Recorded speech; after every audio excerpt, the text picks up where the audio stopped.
today's coalition meeting. We are excited to have you here. I am also excited to continue to represent our new logo, which we have on our shirts now. There are little QR codes that can be scanned that lead you to all of our socials. Did you want me to turn back around? Yeah, Laura? turn around. There you go. Okay. Got it. We're got it. Okay, done. fantastic. Well, welcome to today's training on how to properly administer Narcan. First, we'll go through our welcome introductions, our icebreaker, how to reverse an overdose, discussion questions, and then I'll be distributing Narcan. We have lock boxes. We also have Deterra, which is a medication disposal bag that I can show everybody how to use as well. So I'm Lisa, I'm the director, and what fun thing that I'm doing this summer is I think I'm gonna take it a little easy because now that school's out, we're not doing as many presentations, probably gonna not have a couple coalition meetings.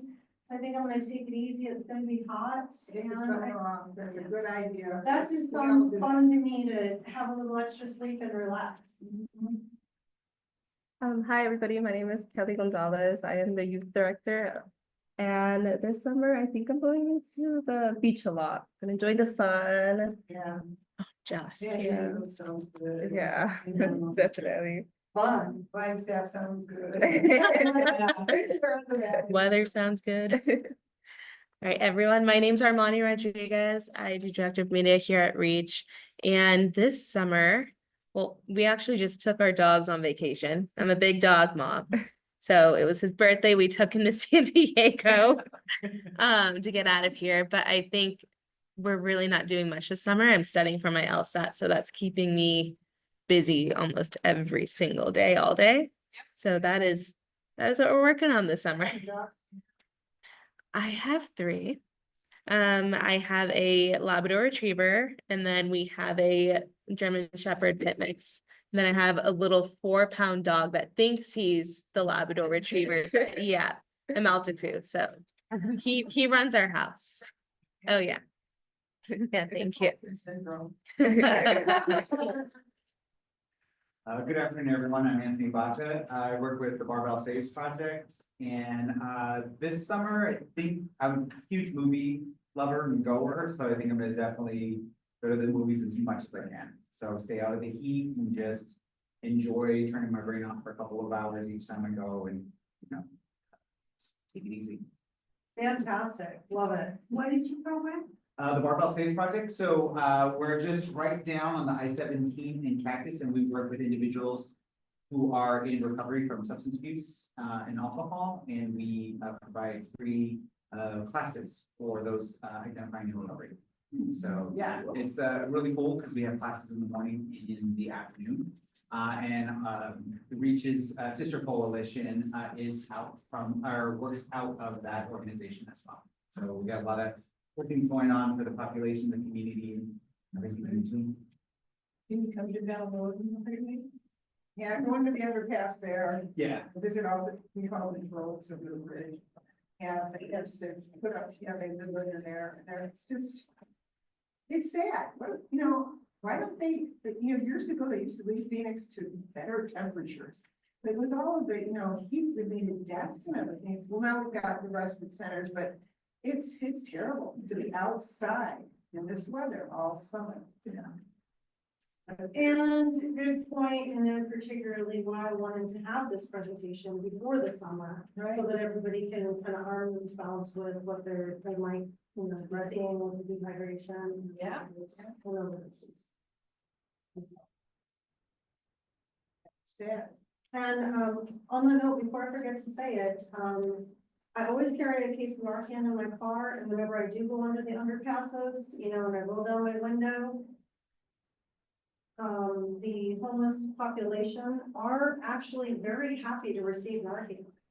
My husband was actually with me and he's like, they're gonna get mad if you just give them Narcan. I said, no, watch this. So I rolled down my window. I had two boxes of Narcan, and he was like, oh, God bless you. Thank you so much. Like, they know exactly what it is. They know that they need it. Don't know where to get it. Right. And would be happy to have it.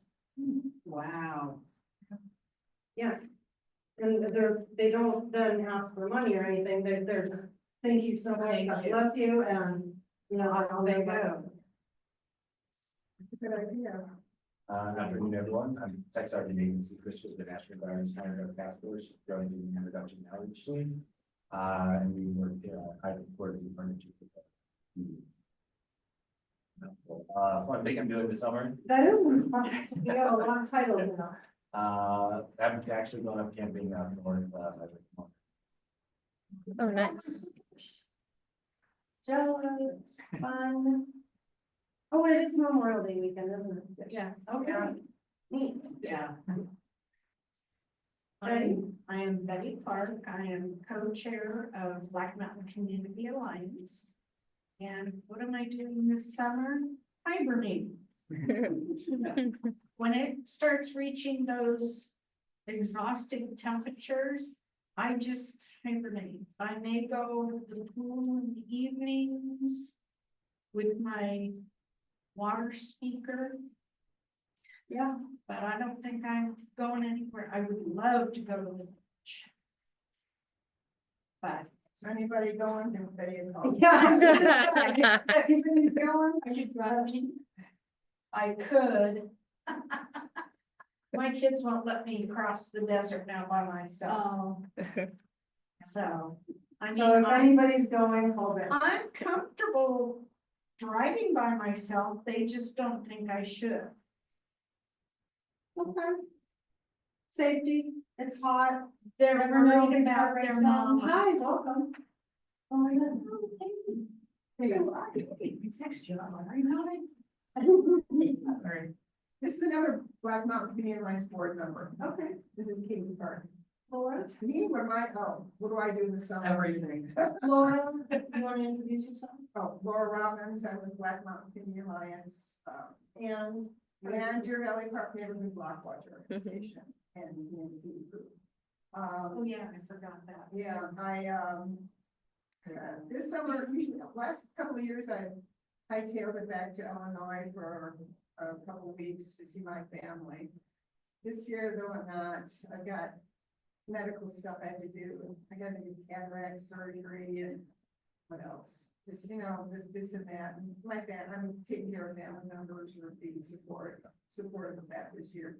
But, yeah, I'm around, and in June, we're doing a big event at Deer Valley Park called After Dark in the Park, and this will be Phoenix's first drone show instead of fireworks this year, because we've done fireworks there for 30 years. Long time. Yeah, but it'll be a drone show, which is nice for the neighborhood. You don't have the noise, you don't have the air quality problems, and it's just something new and different. But we have 4 huge water slides that'll be there in bounce houses.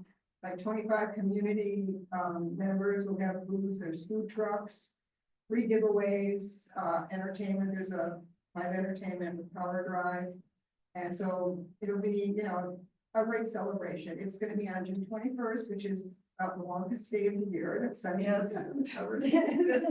Dress cool. Yeah, but we'll have cooling stations, and Maricopa County supervisors are granting us money towards the cooling stations, so we'll have cooling towels that we'd be able to hand out, and neck coolers, water, ice, and so they're supporting us too, along with city council. Anna O'Brien, she's always there with the table and stuff. And we do another event in the fall too, which is Halloween game event, which is a fun thing in October, October 18th. I don't know, well, I know that you look at my newsletters, but the After Dark in the Park, all of the details are in the newsletter as well. Okay. Yeah.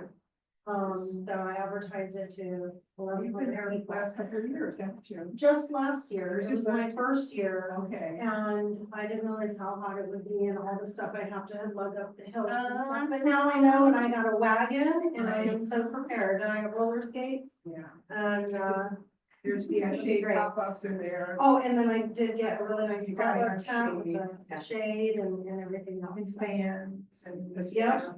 I'll be prepared this time. Yep, but no, it is actually really, really fun, they're expecting over We had 5,000 we had over people this year. 5,000 last year. so Yeah. It's pretty big, and I think, With a band, yeah, they have a band, and they'll start advertising it on, I think Channel 3 was there last year. yes, Channel 3 was there. Yeah, so But it's, it's a fun neighborhood event thing, and I've been supporting it for as long as they've been doing it. North Phoenix community. Yeah, All right. so, and PD will be there too, and the fire department will have all sorts of stuff. And by the way, she is secretary of Black Mountain. And I'm the webmaster, the editor. I'm the webmaster, She the is. editor. To set up the meeting, to take down the meeting, for this, for that. The lady of many hats. Yes, yeah. And the cab driver. Like I have said many, many, many times, I think that Laura is probably one of our most significant stakeholders in our community. I mean, this woman has just given her life to service. Yeah. Service work, service work, service work. I highly respect her. Thank you so much. And she's just a great mentor to me. And my public speaking mentor, I would like for you to know that Laura continues to make me get up on stage in front of people. Even when I don't want to, she's dragging me by the arm and, but we need to, let's talk. I lost that 4 years ago. I don't want to get up in front of people. No. I'm like, well, then you say it. I tell her, well, then you tell it. No, you. Yeah. Yeah. I'm Kathy from Village Meadows. And I've been on Black Watch for years. And PNP too. Yeah. Fabulous. Laura's my driver now. Well, she's always, she's right not out of the way, so whenever I go somewhere, it gets her out of the house, and There you go. and hopefully Lois will be back on her feet soon, and. Our Lois has had back surgery, so we're praying for her and, for a speedy recovery. And we have a new person joining us today. Okay, I'm Katie, Hi, Katie. Black Mountain Alliance, but then I've been in the neighborhood for like 20 years, Really? Okay. and, PFP. I just walk the dog Deer here, Valley Park too. yeah, I gotta walk my dog day and night. So, you know what I mean, I'm always eyes on, whatever, Well, she deals with a lot of homeless, so we need to buy Yeah. an Narcan from Lisa, so you. got yeah, Narcan. so people that are in Deer Valley Park, like, I pretty much know everybody. She knows all the homeless that ain't there. Yeah, and so, I just make sure, I said, they're a part of our community, we like it or not, so might as well just know who I can help and who I can't, who wants Nice. help, who doesn't want I help. love that. Yeah. Just, just make sure that I just check in with people. If I'm walking the dog, they're like, hey, I'm like, hey, okay, you're alive, cool, you're not bent on the fence, we're okay, I've right? got some supplies for you too, I've got neck coolers you can hand out, plus in the winter time, I've got those Mylar blankets. So. Yeah. So look at us coming together as a community, Yes, trying to mitigate these dangerous situations for people. Yeah. It is, to me, I don't know, I just got goosebumps, Yeah. but it's just Well, I do very heartwarming. I do that people outreach. are- as well with other people with sex trafficking and things like that, so I'm in, like, in the city too, as well as I am, like, in my own community. And just make sure that, there's days where feel obligated to like go and help others or whatever. People have stories, people have part-time jobs that just can't get jobs or help or whatever, so, but they don't know the resources or how to get the resources, but resources are really frustrating and hard to get because, they don't qualify for this or anything, or it's in Mesa or Buckeye or whatever, so it's like, we just try to navigate what we have, so. Sure. Um, I could be a big resource for you in that aspect too, as we are also received a grant for reentry. So those that are coming out of incarceration are coming back to our community. And we want to make that transition as seamless as possible mhm. without stigmatizing, and not, and being able to knock down the barriers that would, allow somebody to reintegrate seamlessly. So we have a lot of second chance employers on board. We have a 38-page resource book now. Wow, that'd be That amazing. we have verified, they're all viable, they're all current, Yeah, great resources. So I got a guy that's like, I wanna say either he's 60 or 70, I don't remember his date of birth, but I have all his information. And he lives in his car and he just goes from like place to place to place. Like he has a check, but he doesn't have enough to get into a place. You know what I mean? But he has So a we check. do have Right. a list of places that'll be promised to pay. So Okay, we can get that, right. right? a shower, clothing, Mhm. food, like those basic, and we have second chance employers. I Yeah. would love to connect with you. Go forward, We'll yeah. have fun exchanging. You know that lady Joy I brought in last week or the last meeting, the lady that I was like, hey, she bought a new car. Yeah, Okay, she's a 100% disabled vet a disabled vet lives in her car. and lives in her car. So she collects a $4,000 check a month, right? But does not have a place. Like, she's got a weird ass story. I'm not gonna lie. Like, she said she's allergic to drywall. And I was like, I'll build you a house without drywall. Like, I have a home, a property on like 19th Avenue in Hatcher that, you say second chances. I have SOs that live there, sex offenders, if you guys know what that is. Yeah. That just come out of prison, that don't have places to go because they need their POs to be like, use your resident. You don't want to Correct. stay in the hotel, right? Correct. So I have made, and people don't like SOs, but again, they've done their time, so I'm not here to judge. I'm here to So help, we right? also, we address those too. Do Right, you work with New Freedom, with Stacy Kovic? We do work with New Freedom if they need a higher level of care. So our reentry program is a community coaching program. So, those that are about 3 months out from being released can sign up for, if they need the higher level of care, like I need a place to live and Yeah. I need my brother went there. controlled environment and I need that support. Some people are like, I've just done 4 months for DUI. Yeah. I'm good, I can go back home, I have a family, I don't need all that, but community Right. coach would be great Mhm. to just be able to call, you know, a couple times a week if I need some services, if I don't remember, or it's been a year and I don't remember when I'm going to be, yes. Right, You know, now I need to get signed up for. They are now releasing people, out of incarceration. 85% of the women are being released on Suboxone, which means that they've experienced a substance use disorder while they were incarcerated. And if they're being released on Suboxone, we need to get them to a medication assisted clinic immediately. The closest one would be community medical services on 27th Avenue on campus. Right, so connecting them to those services so they don't have a lapse in their medication either, because then Right. that leads to then relapse and then Right. we're way off in the weeds yeah, to where our goals really are. So let's yeah, connect, for sure, for sure. Thank you for being here. What fun thing are you gonna do with Thorn? What fun thing am I gonna do over the summer? Yeah. I'm gonna go hang out in Preston. Yeah, yeah, Go get in the cool country. right on. That's. I just got back from EDC, so I don't know if you guys know what that is, but I need a break. Okay. Yeah, we're gonna hibernate. Tanisha? Yes, Tanisha Baca, and I am a professor at Glendale Community College.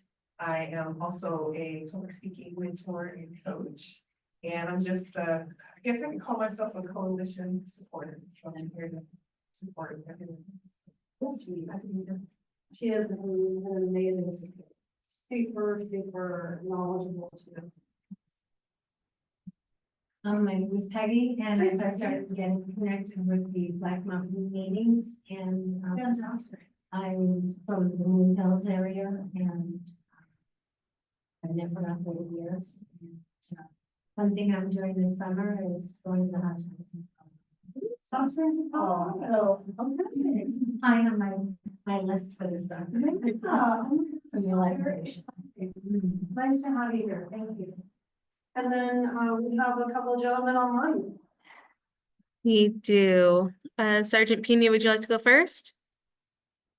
He has his headphones in. I'm not sure if he's adjusting well. If not, then Nathan, you can go first as well. Hi, Lisa. This is Nathan. I'm doing well. For this summer, I just went to New Zealand recently, and I'll probably just watch movies over the summer since it's too hot. That sounds like a plan. Yeah. Yeah. Yeah. That sounds like a plan, for sure. Yeah. Sergeant Pena, can you hear us? Hi, this is Sergeant Pena with the Counter Drug Task Force, Drug Demand Reduction Outreach Team. And what am I doing for the summer? Actually, I just got back from Alaska. I was in Alaska for 2 weeks. And in July, I think we're going to Sicily, Italy for a couple weeks. You and your wife? No, I'm sorry, what was that? You and your wife? Well, it's through work, Oh, but yeah, work. she's gonna get a flight out there though. Oh, nice, fantastic. Well, I don't feel too bad. Oh, I did feel bad that you went to Alaska, but then I heard how beautiful it was, and then I'm like, why am I feeling bad? yeah, it was amazing. But we do miss you. All the Yeah. kids missed you at the schools and our presentations. Just wanted you to know. We miss you guys too. I'll be back. I won't leave until I think July, the end of July. Okay, sounds good. Then you should be at After Dark in the Park, the firework and drone show with us on the 21st of June. July, Yeah. yeah, not July, June. Okay, fantastic. Sounds good. All right, well, thank you again, everybody, for being here, and we'll go ahead and get started. And welcome to today's training on our community naloxone and how to reverse an overdose. We're also going to go through the signs of an overdose and the Good Samaritan law. If everybody could take their phones out, it's a short 4-minute survey or 4-question survey. The answers go back to the state statistician, so she can aggregate the data before and after the presentation. So we have to do before and after. Oh, I'm sorry, Laura, yes. Oh, it's simple. Where? Yes. My, Thing. Like, you just brush it and- All you can do is hit your. When you're, you know, Make it bigger so it's closer to the. And you'll see it going, right? That place. Now you. oh, I'm sure taking a picture. Right there. That's just right here. I take a picture of it. Passcode and we'll take you to the website. Oh my God, Jimmy, please don't let me. There you go. You gotta hold it up higher. Yeah. There. There. Right, okay. Move it away, and then back.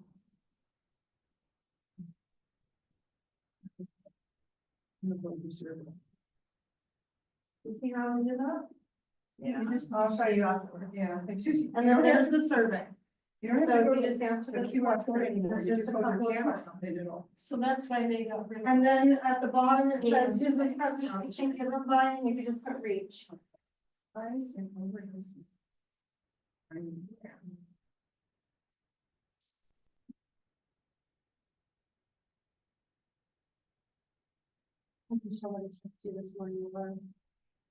Yeah, I know. I didn't think everybody would be gone by 9:30. Yeah, it starts 8:30, goes 9 is about the end of it. Oh. 8:30, yeah. It goes pretty quick. Commander Matt is leaving us, the Yes. new commander, but Oh, And he's only been there like a little over 2 years. oh, wow, okay.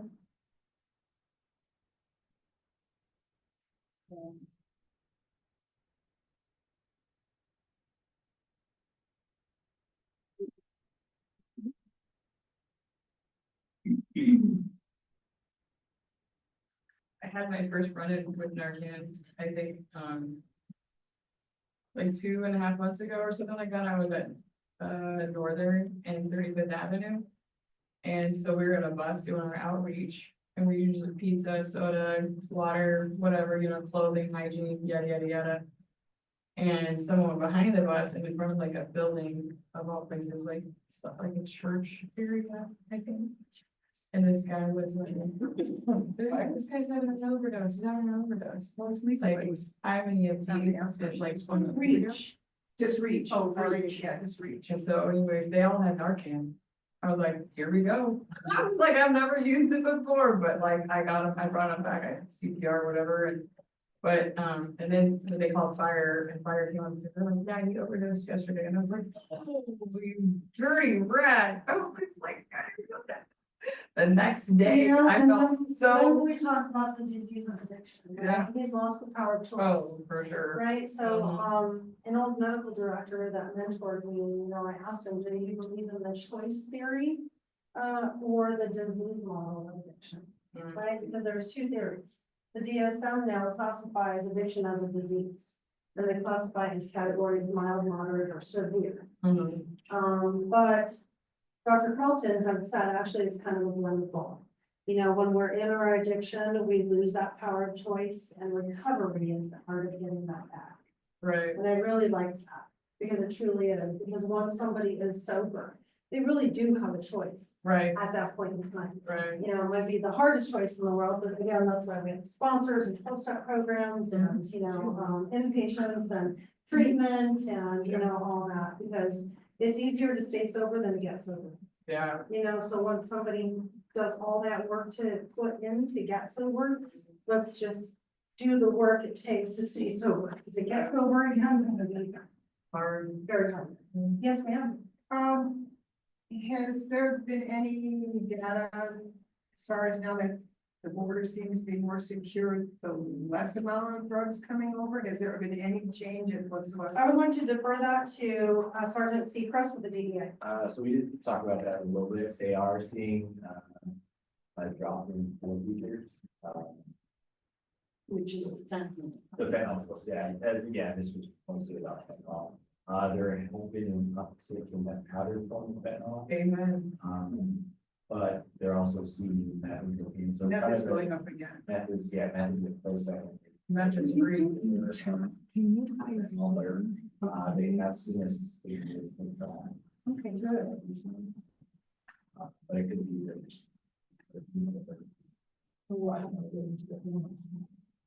Oh, that kind That would be less with, without the border rail, it's less, but I was wondering if there was significant drop. yeah, they have that too. And it's, last year was 7 out of 10 pills had a potentially fatal overdose for the first time in years. It's, down to 5 out of 10 pills. A lot of it, I think, has to do with the pills, contain a lot of fentanyl, and that's why they're seeing not people powder, because they believe that the powder form has more fentanyl in it. So that could be. So also what I hope with that too is then the pills become more expensive out of the price range, because we're a high intensity drug trafficking area. We got down to 17 cents a pill in London. But when you go over to Idaho, they're $15 a pill. Yeah. Right, so the farther it goes, the more expensive they are, which means that all of our youth are so vulnerable. Yeah. You know, and so that's why I do attend all the community, as many block watch and community meetings, and I know it's really older people that are looking for solutions in the community, but I gotta come in as the youth voice. Because they don't have a voice in those meetings yet, and I'm like, okay, I'm here. You know what I mean? Like, how can we get into the schools? How can I get into the library to teach classes? How can I get to the community center and teach classes? So that we can arm them and equip them with the information. And traditionally, when we're doing that, they're like, I don't wanna do that. I didn't know that. You know, we're finding a lot of really great feedback from the youth in the schools, especially Cape Creek Unified, that we just finished a whole series. When we did the counterfeit pill and fentanyl presentation last Thursday, they were locked in. And the district social worker said she has never seen a 9th grade class so quiet.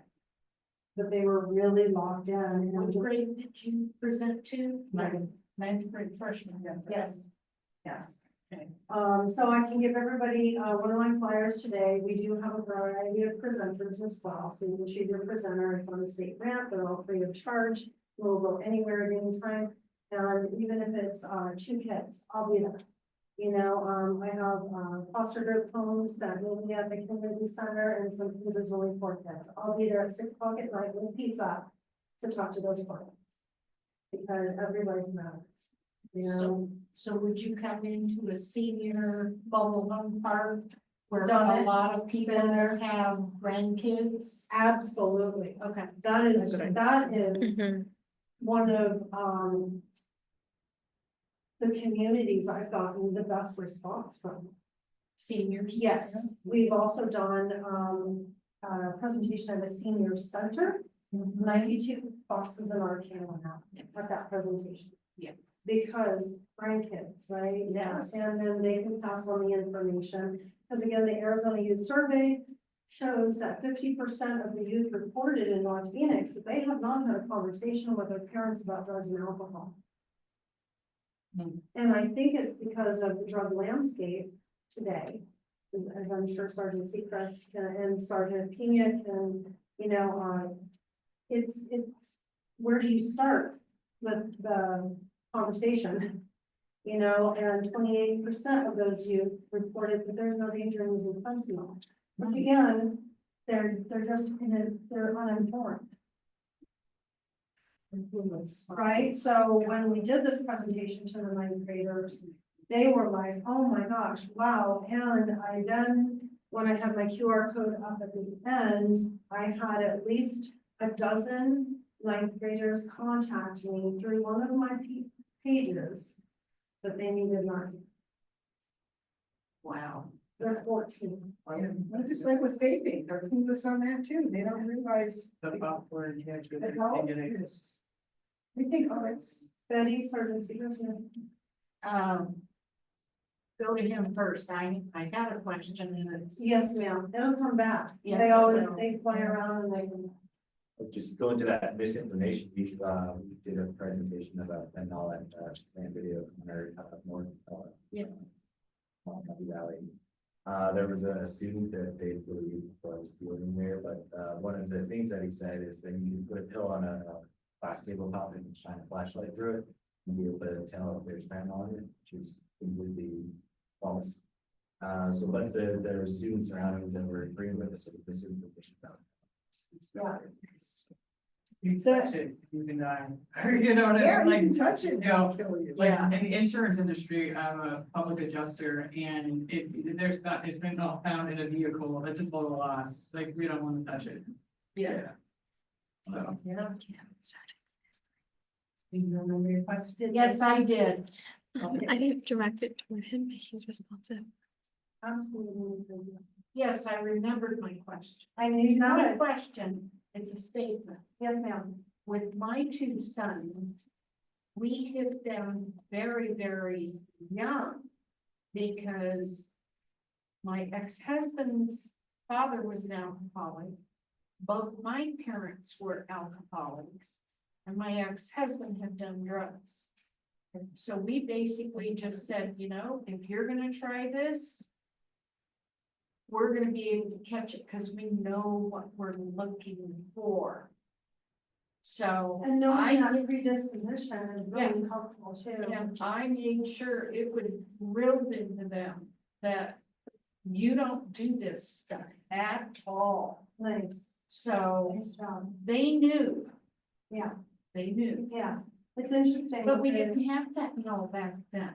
Well, we didn't have any of this. Well, And there then was- there was the old, right, Marijuana, marijuana, LSD. right, but that was at 2 to 5% THC, and now the marijuana is up to 99% THC, Yes. especially through the mode of vaping.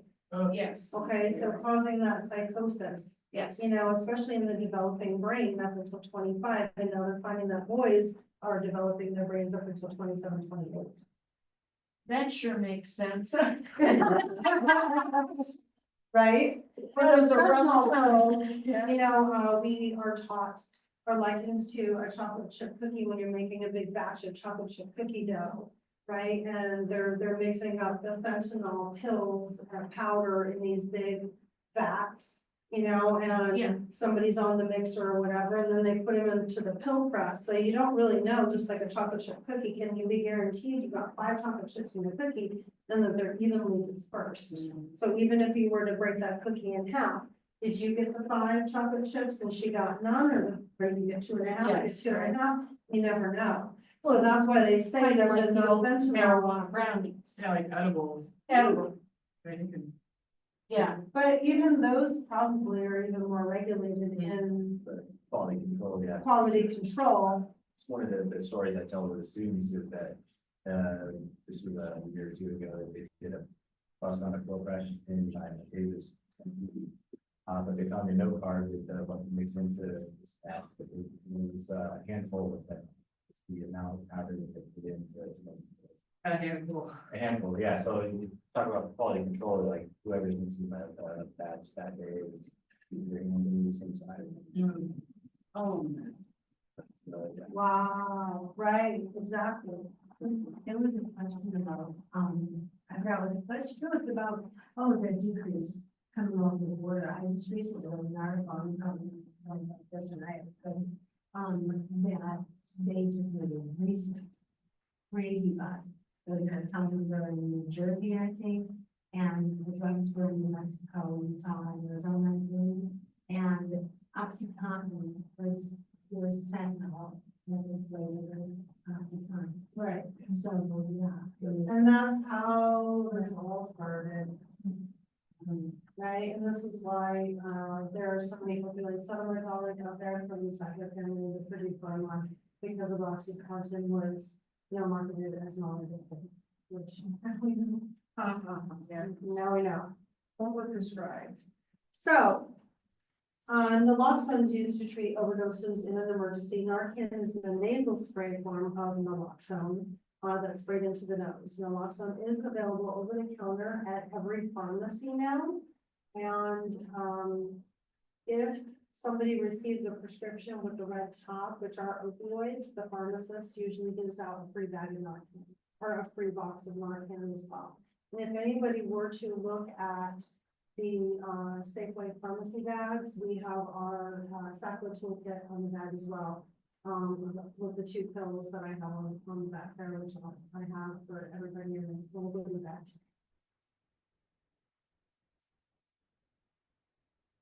So this is a short video from a Tucson police officer delivering naloxone.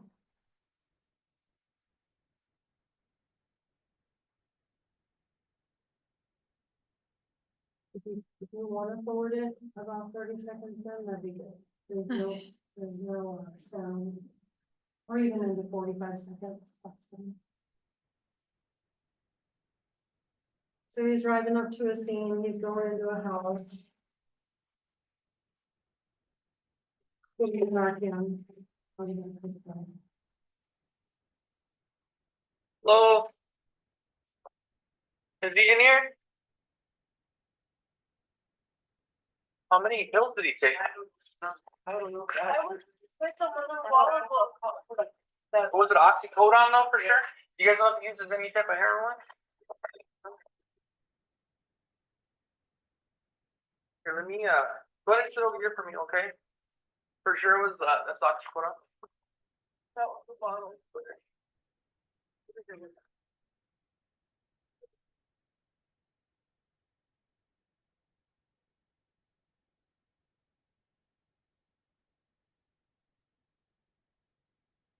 Oh, brother, it's the police. It's the police. You okay? I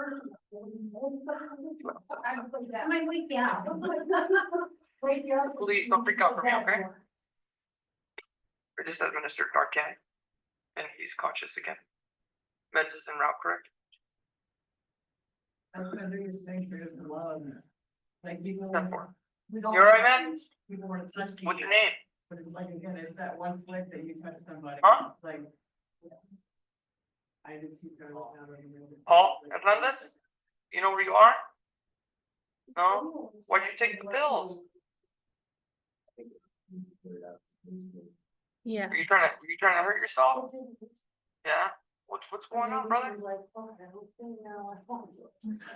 Too much?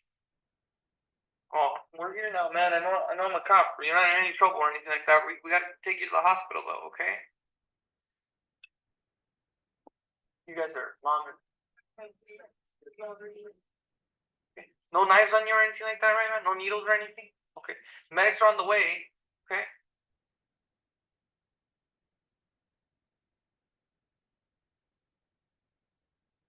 Are those prescribed pills to you, or did you just kind of?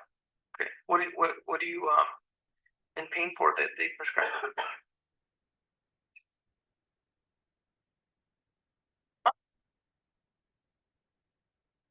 Oh. Paul Hernandez? You know where you are? No? Why'd you take the pills? you trying to hurt yourself? Yeah? What's going on, brother? Too much?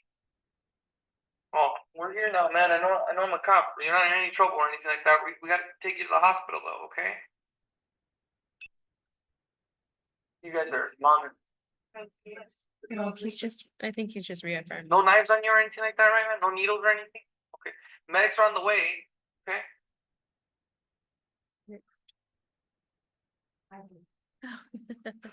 Okay. Are those prescribed pills to you, or did you just kind of? Okay. What do you in pain for that they prescribe? I think this is where we left. Low battery. Other one. Just hang tight, alright? The medics are on the way. All right. It's a speaker, but it's done now. Oh, okay. I got it.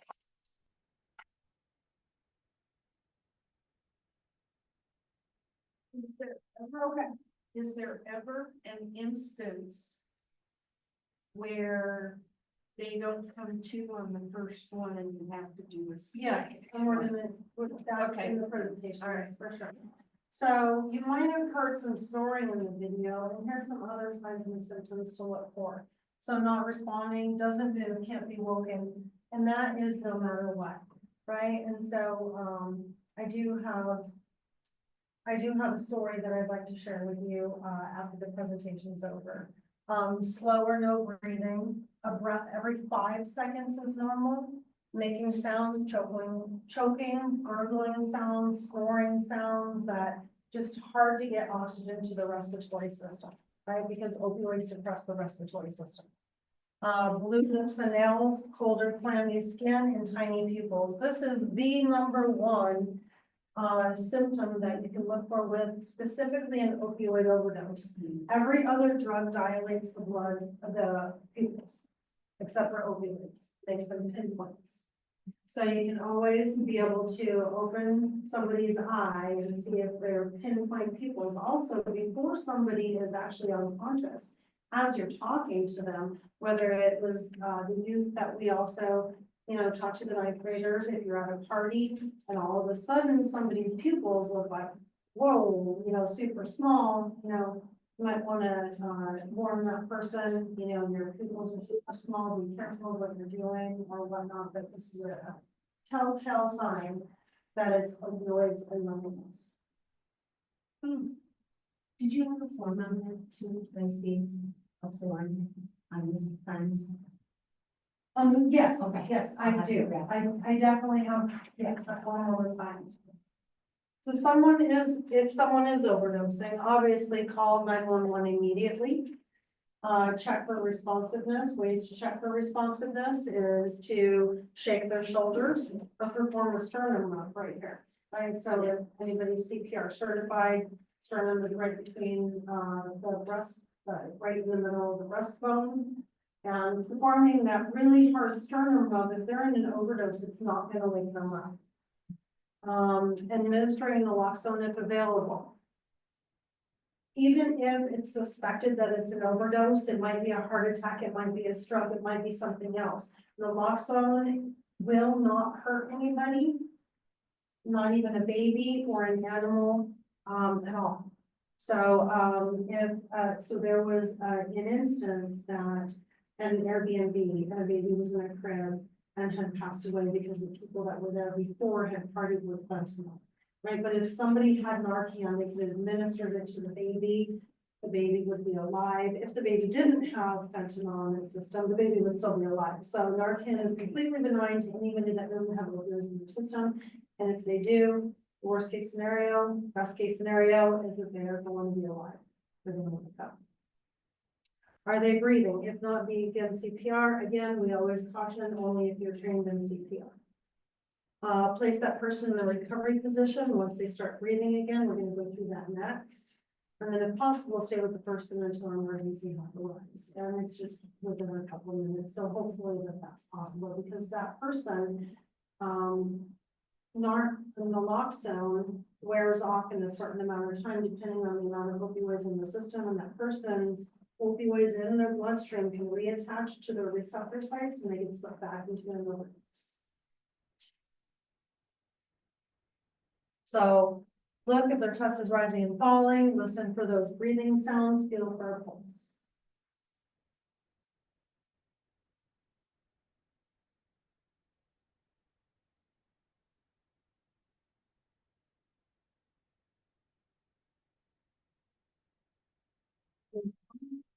I guess not. Let me see.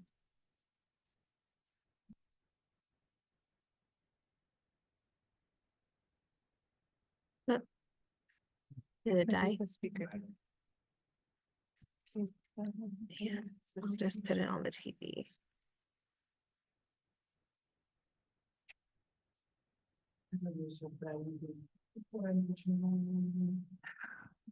Just grab the shirt for him. All right. And then I'll. There's no grace in it. If a, Bigger ways. if a person begins to breathe, roll her to her side into the recovery position until professional help arrives. Take the victim's arm closest to you and place it across her chest under the chin. Extend the other arm above the victim's head. Take the victim's leg closest to you and bend it at the knee to prop it up. Roll the victim away from you. This position will help keep the victim's airway open and will allow fluids to drain from the mouth. Be sure to monitor the victim until help arrives.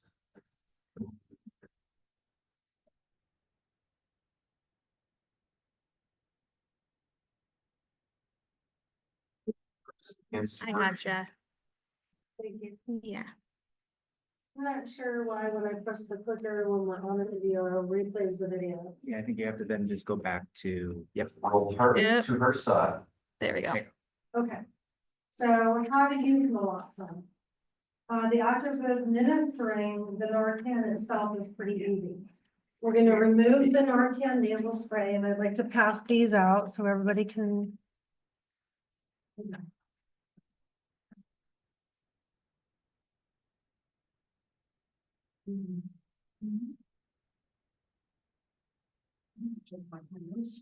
So I'm opening one of these boxes as well. Yeah. Maybe try one of those. I wouldn't open that because it Yeah. has stuff in it. Those don't have anything in it. But what we're gonna do is we're gonna remove the nasal Narcan from the box. Okay, which I'm gonna talk about a little bit later when I have administered Narcan just a couple weeks ago. Okay, and then we're gonna peel back the tab. You can see where the little tabby is. Okay, peel back the tab with the circle to open the packaging. So right there. And then we're gonna hold the Narcan nasal spray with your thumb and your forefinger. Or on the bottom of the plunger. And your first and middle finger on either side of the nozzle. Yep. Just like news. And then you're gonna just gently insert the tip of the nozzle into either nostril. You don't have to hold one side of the nostril. There's no magic to that. Just gently insert it. Jam it up there, I don't care. Gently insert it into the nozzle. Press the plunger firmly to give the dose, remove the plunger from the nostril. It is literally that easy to save a life. So it's a one push. Just one push. That's it. One push, All the way in. one push. And then if there's no reaction in 2 to 3 minutes, or if the person has stopped breathing again, then you give the second dose. Now, the waiting is the hardest part, and I'll explain that, afterward when we do a little mock live demonstration. Okay, repeat, what if they don't respond? We're gonna repeat steps 1 through 6 using new Narcan nasal spray. So there's 2 doses in every box. Stay with the person. Naloxone loses effect 30 to 90 minutes after use. May seem like a long time, but again, we don't know how many opioids that they've consumed, how much fentanyl they've smoked, don't know how strong it was, don't know how much of a lethal dose was in there. So it might not even, well, that's why it has 30 to 90 minutes, right? Because 30 minutes is a pretty short amount of time when you just reverse an overdose and slip back into it. Right? So perform CPR until medical professionals arrive, again, only if you're trained in CPR. Can you just do compressions? Yes, Cause I don't want to my mouth. you don't ever put your. Oh, Yeah. heck no. They got the things No, that you can. not put, even but that. Yeah. No. That's false impressions. Yeah, it's called just, hands-on CPR, Yeah, just, hands-only CPR. Yeah. just compressions. Yeah, just The last class I was in, they basically have gone to that. Yeah. If you don't share a toothbrush, you don't need to put. Exactly, you don't want your mouth. I say. You don't share toothbrushes? Mm-mm. No? No, ma'am. Maybe I'm doing something wrong. I have the CPR masks that we give out. Yes. Yeah, So if you put that over, I mean, that's possible, but it's not necessary when you can no. Yeah. just keep that heart pumping. Doing compression to get a the oxygen, but yeah, it's not getting the blood to prevent. Right. But just gotta keep the heart pumping. That's all. Okay, so the 911 Good Samaritan law. Don't be afraid to call or text 911 if you're in a place where drugs are present. So I know you do a lot of community outreach. There's somebody at the park, Laura, you're not gonna get arrested if you call Lieutenant Bell. Okay, I promise you. You are protected. The Arizona Good Samaritan law protects you so that neither you nor the overdose victim will be charged for possession of the substance. Will be charged for possession of the substance if you call 911 in the case of an overdose. Unfortunately, many people in these situations have died because their friends, especially when they're at high school parties, have been afraid. Whether it's not even just from the police, but their parents, where they were, you know, what does that all look like? Do their parents then come pick them up? You know, is this? So, however, we have really instilled in the kids this last semester that nobody's gonna get in trouble. And how would you feel if that friend did pass away and nobody told them? You know, and so everybody's pretty much, it seemed like the kiddos are on board with that. Now, since I work with, disabled kids at Paradise Valley High School. Okay. The 18 to, what is it, 18 to 20 or 18 to 21? We've always carried, remember the little film bottles? Yeah. Yeah, Yeah. you stick a couple pairs of gloves in there and close it up and you carry it in your purse. Nice. So I have a They set put of in there? gloves, yes, Do they really? yes. I have a Nice, set of so I would gloves. also like to show at every library, they have these now as well. These, because these are cooling respite centers, you know, for Okay. heat relief. So they have 2 doses of Narcan in there, and then they have their Paradise. Nice. Nice. So these are available at every public library. On the Good Samaritan. Yes. There was a circumstance where somebody had indeed a place of business. And the place of business, of course, they called 911, but they were afraid to do anything else, like it was during. This completely protects them. Yeah, that's what I Completely. really.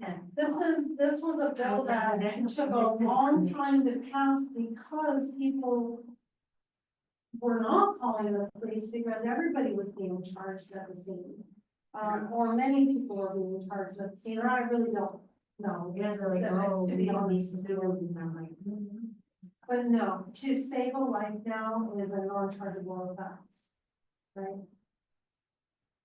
And then we go into, this is new to our presentation, but it really has to do with stigma, changing the perception. Every individual deserves to be treated with dignity and respect, regardless of the situation that they're struggling with, and then who are we to judge? You know, again, if addiction is a disease, would we judge somebody that had diabetes?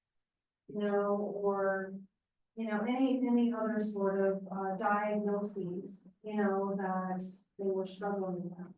You know, it is, again, personal accountability, responsibility to, you know, get help for oneself. But at certain points in times in life, again, they've lost the power of choice. They're deep in that addiction. But those conversations that I bet you have probably, you know, changed some minds of some people. And yeah, maybe it's time. It takes about Yeah. 12 to 20 interactions with somebody in the street Sure. over and over again to actually get somebody in the concentrated. Yeah, and I worked in a methadone clinic for 7 years as a counselor and clinic manager, and even when they were signed up for a program, it was still hard to convince them to get them. But I'm so confused, but, you know, you get it, again, it's the disease of addiction, right? And we can't really stigmatize that, so. Strategies for challenging stigma, stigmatizing language as opposed to first person language, so substance abuse. We now use the word substance use disorder, addict, a person with a substance use disorder, alcoholic, a person with an alcohol use disorder. Using supportive language really helps that person not feel shame, they're already feeling shame, you know, within and of themselves, and they don't know how to get out of it. So the more that we can encourage and support and let them know that they're still valued as a human being, you know, and that they do deserve to live. You know, those words of encouragement really do, Bills for them. it really does. It really gives them hope.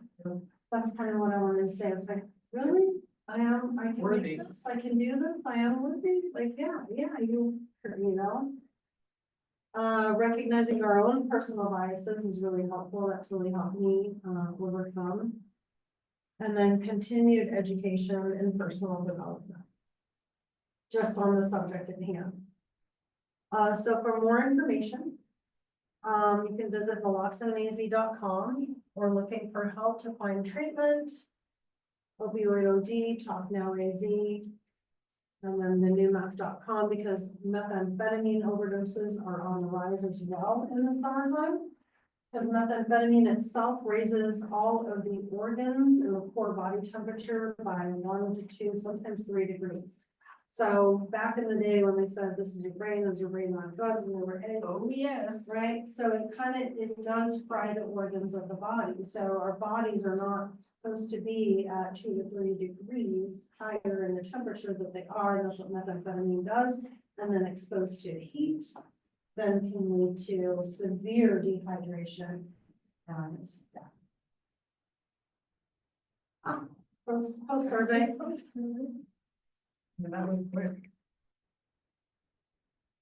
And then I know we're gonna be out of time. If the gentleman online needs to leave, I totally understand, or if anybody needs to leave after the post survey, that's fine. But I would like to just share in 2 minutes my experience and then what I learned from that experience.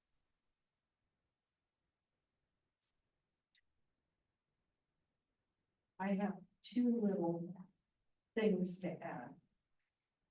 My dad, Let's get through the post survey Okay. so that people online, if you don't mind, and then we can, I would love to hear your.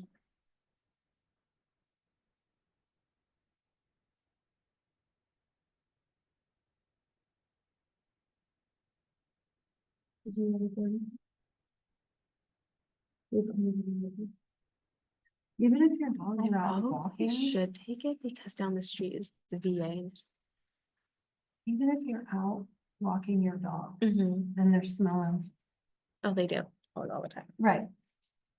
Safe, completely 100% safe if you think that there's crazy. something out there. I was just speaking with our mommy, she has her 3 puppies, those are her babies. God forbid, there was a baggie on the ground that somebody, you know, pills or some powder that somebody had dropped. You know, and the puppies, you know, have gotten into it. It's always safe to walk with Narcan. Plus, if there's a VA down the street, there's a lot of stuff going on. There's a lot of I'll give you a. yeah. I should take What's this. the average shelf life? So usually it's about 3 years, but all naloxone, Narcan, specifically the name brand, is good a year after expiration. And so all of these don't expire till August 28th, the ones that I have to give out today. And being an Arizona State Narcan distributor, we're allowed to order up to 408 boxes now a month. So we're finding that there is a bigger need, so I can bring more. I would definitely love to do presentations of the clock watches. I did a presentation at the PNP They loved it, Detective Brian just absolutely loved it, and then from there. I had gotten, invitations to all the other block watchers from the PMP members, and they're loving it. You know, it's like, wow, we didn't know this was in our community, to be able to, we know what the problem is, but we didn't know that we could have a solution. As we're walking around with the Phoenix Neighborhood Patrol, you know, patrolling our neighborhoods, we can have a you know, so that's really helpful. Now I have a question, you know, of course you're gonna carry that in your car because you can come across a situation when you're driving. In Arizona, with the heat in the car, does that decrease the efficiency? Efficacy, yeah. Yes, I still don't have any numbers as to how much efficacy the actual naloxone loses in the heat, So don't leave it in your car. but it is not recommended. Okay, saying, carry. Yeah, it says avoid Yeah. excessive heat. Just keep it Yeah, in your that's- purse. Yeah, avoid heat above 104. Wow. Oh, yeah. Oh, Yeah, you just. thank you, Kelly. It That actually is says pretty that high last though, time. I will Yeah. say. That's still even pretty if the car high. gets in a car, It's still pretty hot, Yeah. but it gets even hotter in the car, right? Yes. Mhm. Well, this concludes our presentation for today for May, and this is our new QR code, and if we were to scan that, it brings up, it's really cool, it's called My QR Code Generator, and it's free, and it brings up your website, your Facebook, your everything. So you can put this even for Black Mountain, it'll bring up your email, your website, your Facebook, your Instagram, every social handle, your LinkedIn, by one QR code, and then people can choose what they want to follow. Do I want to follow Facebook, or do I want to just email them, or do I want to follow? So it gives them a choice, so I don't have to do that app, and then the Instagram thing, and then the email thing, and everything. So that's pretty cool. So I just wanted to share really fast, and thank you, Sergeant Pena and Nathan. Yes, Nathan chatted. He said, "Thank you, Lisa. Have a great day and have a great summer as well." Thank you very much. So it was a couple weeks ago, husband and I are driving, to Fry's after church, grab some food. We're driving, southbound on 19th Avenue, and on the east side of the road, there's two men laying at the bus stop. There is a car there. But two guys were still laying on the ground, so I said, Vince, it's a clear overdose. You know what's going on, right? So he turns the truck around. I had just done a presentation the night before, or a couple of nights before, at a fentanyl forum, and I gave away all of the cases. I had one box in my car. Wow. That was under my seat, and I'm like, of all times, of all people, of all places, why is this happening to me, right? So, one thing I learned, know where my Narcan is in the car. Yeah. I mean, I've done this presentation over 100 times, and if adrenaline didn't kick in, what I just talked about in half an hour only took 30 seconds. And my logic left my brain, there was no more reason, and I was just adrenaline, I was just all. And, I didn't even have my brace on, I jump up, so, okay, I'm bumbling around trying to find this thing, right, I'm taking my seatbelt off, I'm over the seat, I'm under the seat, and then it's still in the box.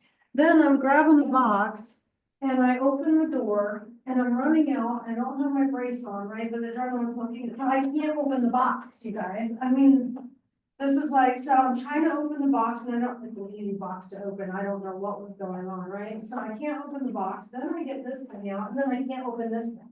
And I'm like, where's the thing, right? I've seen it a million times, I've touched it a million times, and so what I'm here to share with you guys is that even somebody that's done these presentations, put together the presentations, you know, and taught the presentations, I found myself in a real predicament that I don't ever want to get in again.